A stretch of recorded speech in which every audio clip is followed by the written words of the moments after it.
this is a room of nuclear nerds. So, this is a woman who almost needs no introduction, but I'm going to give it anyway. Isabelle Boemeke is a model turned nuclear influencer. Her online persona is Isodope. It's not her middle name. And now a best-selling author. Do I have that right? Yes. Yes, she is fresh. Oh, can we get a round of applause? Best-selling a nuclear book? Let's go. Um, and so that is a very easy lead into my first question because I've been on nuclear Twitter for far too long. And for the first time ever, I'm seeing Katy Perry walking around with a copy of Rad Future. Gwyneth Paltrow is talking about Rad Future for her book club. Like, nuclear's cool. Can you talk about that? Like, how is this happening? Well, maybe like if we call it cool, it stops being cool. Okay, It's like it's it's like having a quantum. moment. It's like superposition. It's definitely having a moment, and I think the fact that you saw all of these big names, big Hollywood names, talking about Rad Future, talking about nuclear, I think says something really incredible about the moment. And, I sent them all copies of the book. I didn't ask anybody to post about it, and they wanted to. So I think that tells us that at minimum, they're not afraid of, supporting nuclear publicly. But I think they want to associate themselves with this topic, and I think maybe they feel, like it is a cool topic, and they want to be the ones that are talking about it. So it's been incredible to see. I did not expect it. And it's been a huge shift for the last 5 years when I've, entered the space.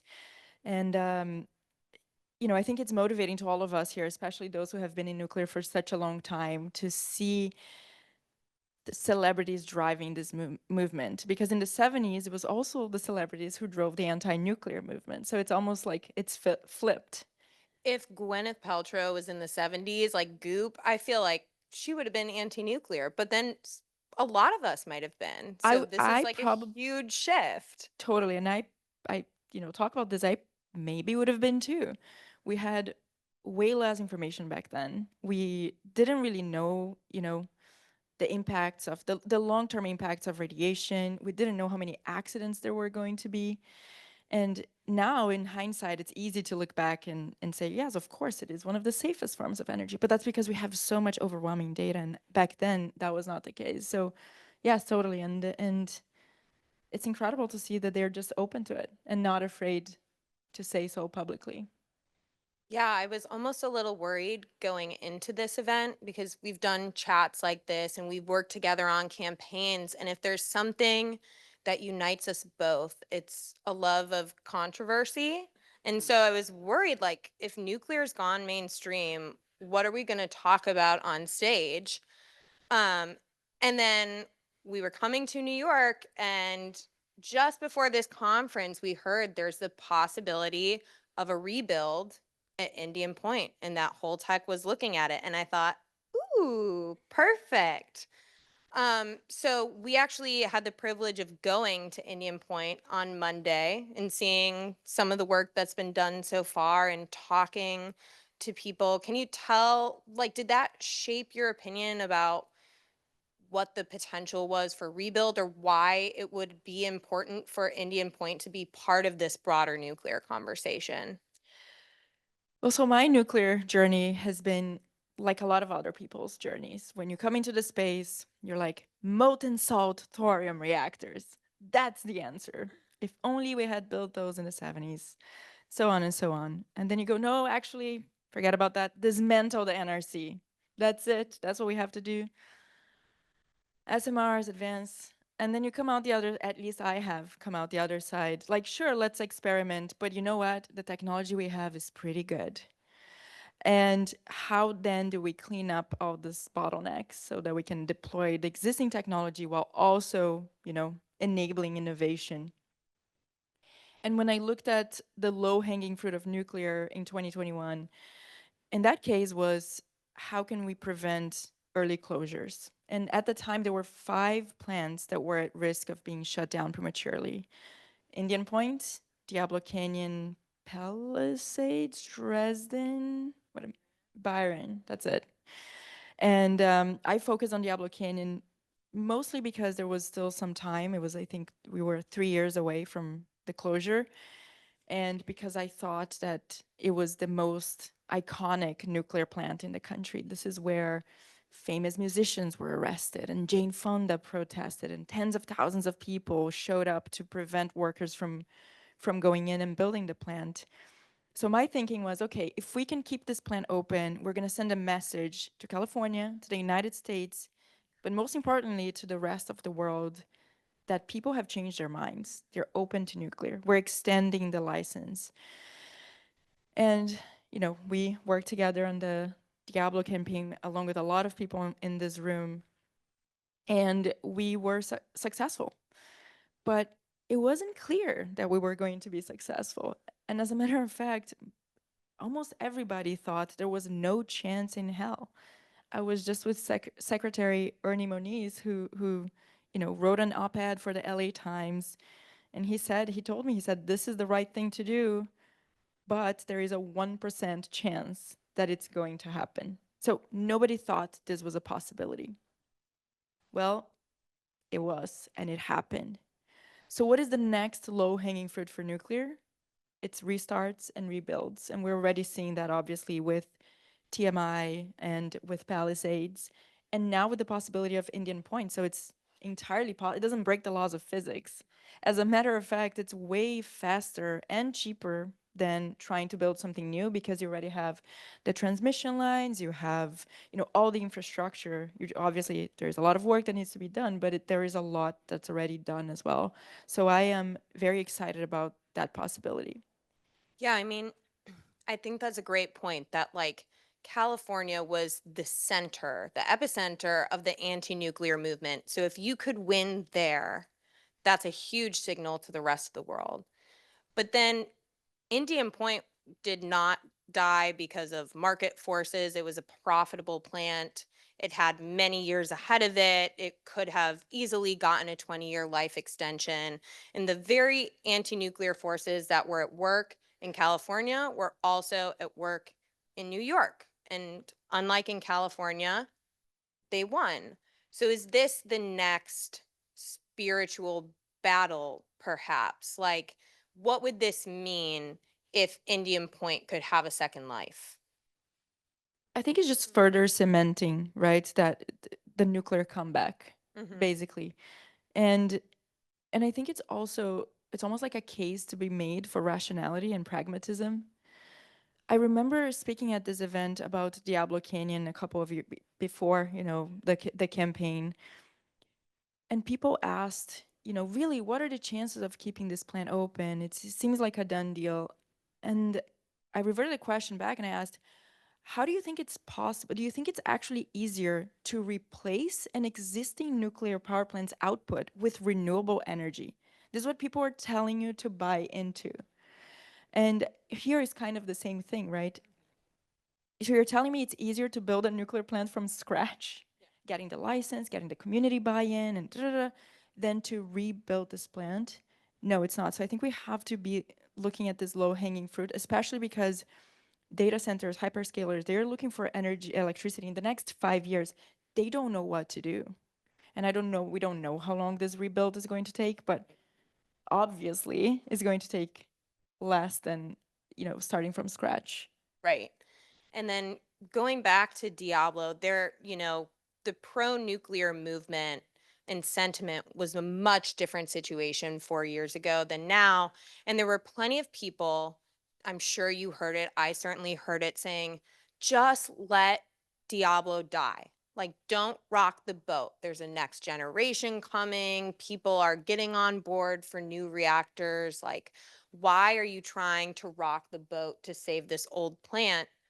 And I think when I mentioned Indian Point, I saw a little bit of uncomfortable shuffling in seats because New York has come so far, and it's so exciting to see like the state officially investigating new nuclear upstate. The governor's behind it. There's a lot of support, and already I'm starting to hear just don't talk about downstate. Don't talk about Indian Point. Don't rock the boat. What do you say to people who are genuinely like want nuclear built, want to see it succeed, are excited about this progress, but fear that talking about Indian Point or like picking up a lost cause might mess up that future they have envisioned? Well, first, it's only a lost cause if nobody works on it. That's the only way this is a lost cause. Diablo was a lost cause. TMI restart was unthinkable 5 years ago.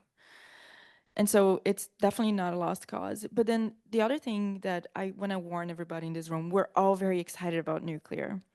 There are panels during Climate Week, and they're full of people who are ready to make the nuclear renaissance happen. However, this is the third nuclear renaissance. My first, but Yeah. some Same. people's some people's third. And I'm going to be very honest here. If this renaissance flops, it's the last one. Because people will say, we have given this technology so many opportunities, nuclear just cannot compete.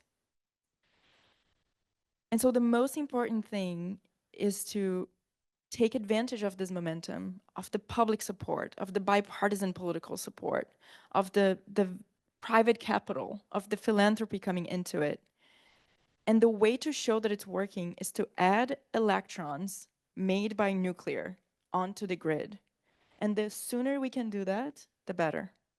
So uprates, restarts, rebuilds, that's how we get there. Because if we tell people, oh, don't worry, it's coming, and then we start the licensing process, and then oh, it takes another 7 to 10 years to see the result, people are gonna lose the excitement and they're going to think that the Renaissance was a flop. And the other thing is, you know, I also worry about this excitement for new technology because, and this is nothing against anybody who's trying to build new technology, but that's just the nature of innovation. 98% of these companies will fail. That's just how it is. And so we're going to have a barrage of headlines in the upcoming years. Company so and so goes under, prototype doesn't pan out.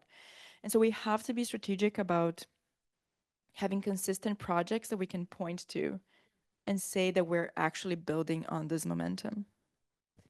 Yeah, I mean, talking about the excitement, I sort of have the same worry where, like, right now, there's a lot of hype. But as we mentioned, like, these battles, Byron and Dresden, Indian Point, TMI, Diablo, are like single digit years ago. So if it just feels like maybe this is more fragile than some in this room might want to believe. So what do you think we need to do to make this hype cemented? Like right now it's yes, AI demand, and but what if that, in the 70s or the early 2000s demand projections don't pan out? Or what if there's a backlash to this new technology? Or what if, yeah, three of the leading designs end up failing or can't get to commercial scale? What do you see as people in this room who genuinely want to see new nuclear built? What do they need to do to make sure that hype is long lasting? I think it depends on what area you work on. So I think from a public perception, we have to be able to communicate in a way that expresses that yes, we're excited about all these possible technologies, but many of them, most of them, will fail. And we cannot put all of our eggs in one basket. SMRs, advanced, whatever. Some people are talking about fusion, for God's sake. It's always 70 years away, isn't it? Yes, don't worry about it. Oh, don't worry about fission. We have fusion. It's only 10 years to commercial scale. And so we just have to be a little more careful about how we communicate this excitement.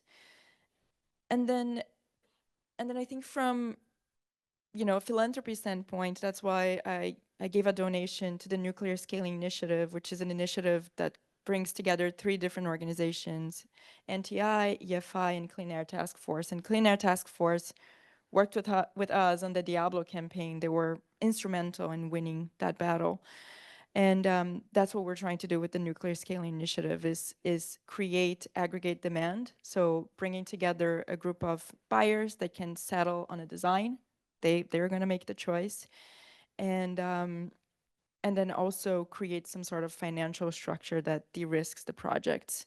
So those are the things that we're focusing on, and I would encourage others to focus on as well. Yeah, actually a little embarrassed. It's model, influencer, author, and major nuclear philanthropist who's also working very hard to move philanthropy in the direction of nuclear. So thank you for that. And I know, you know, we've been talking about anti-nuclear forces won here. We got to get the restarts. These designs might work. What if the hype doesn't last? Maybe we should end on something optimistic. What are you most excited about right now? Like, what gives you the most hope that maybe this third renaissance is the renaissance? Unfortunately, what gives me hope is also the thing that's the scariest. No, don't do this. It's that is the last one. And that everybody in this room and everybody who's been working on nuclear for their entire lives or for months, it doesn't matter. This is it. And we have to stand up now and we have to rise up to the occasion and make sure it happens, because otherwise, I don't say this just to be mean. It is the last one, but it's also the exciting part, right? We get to be the ones. There's no other choice. There We is make no it. other choice. We get to be the ones that see this nuclear renaissance through. And how cool is that? That's like the scary, but also the really exciting part for me. All right. Well, on that note, Isabel, thank you so much. And thank you to Nuclear New York and all of the sponsors. This is an amazing event. I didn't think that I would see such a crowd on Climate Week when I started this like 8 years ago. It's amazing. So thank you all very much.